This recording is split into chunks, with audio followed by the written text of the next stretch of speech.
Hello everyone out there in YouTube world, it's Pirate Nolan, and I figured I'd start doing something with my YouTube account other than just posting stupid videos. So I'm going to go ahead and start reviewing movies, music, and other various forms of entertainment. So here's the first episode. Hopefully there's a lot more to come. So I just finished watching Knocked Up on video. It just got released today.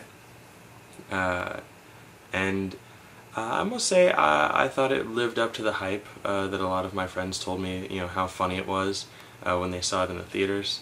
And it definitely was a chick flick written for guys, which was pretty cool because, to my knowledge, there's not too many of those out there.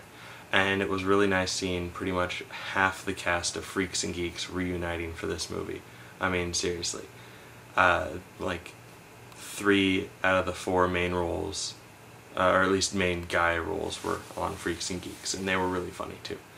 And then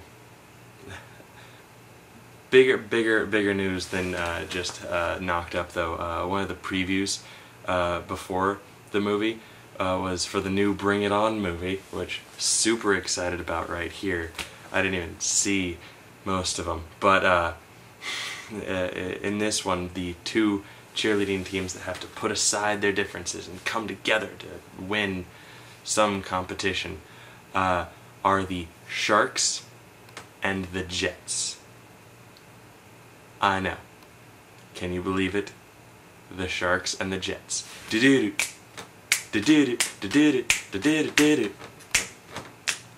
No? West Side Story? Anyone? No? Okay, well, those were the 2 rival gangs in West Side Story, which was a modern day, like, New York gangbanger adaptation of Romeo and Juliet. No one still? Okay, well, whatever. Anyway, moving on, Heroes is back, which I don't know how many of you people out there follow it, but I guess a lot, since, a lot of people seem to like it. Amazing. I'm so glad, so psyched for the new season, and spoiler alert, just in case you haven't watched your TiVo recorded episode of it, but everyone was right. Peter and Nathan Petrelli both still alive. Shocker! Yeah. Then big surprise, Hiro Nakamura, trapped in the old ancient, not ancient because it's only like 1600 something, but back, in Japan with his hero, Tiziko, I never really learned how to pronounce it, but the dude that had the sword with the little swivel thing on it. Turns out he's an English turd who's just out to get money. Yeah, he's a gaijin. Yeah. Okay. So, next on the list, Family Guy is back, and amazing season premiere.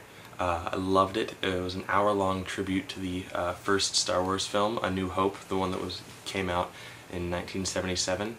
Awesome. Full of the great storytelling of George Lucas, coupled with, the staple Family Guy humor by Seth MacFarlane. Very funny, although I am a little wary about how the season's going to go because last season kind of sucked.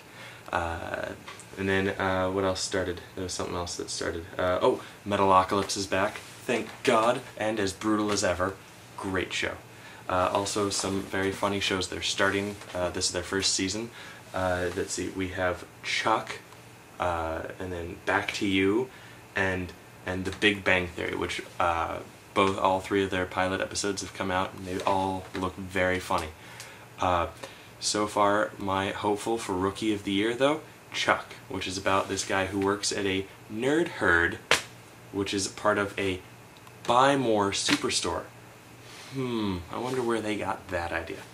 Anyway, somehow he downloads like all these random, all this information that the government has stored up that they had in a supercomputer that links them together and figures out little terrorist plots and things like that, and somehow he has it downloaded into his brain, and his brain becomes the supercomputer, and he can figure it out as he's going along.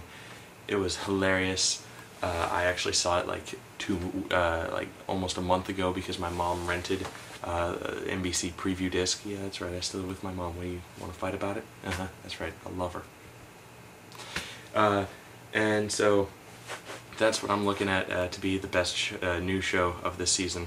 Oh, and I saw Resident Evil 3.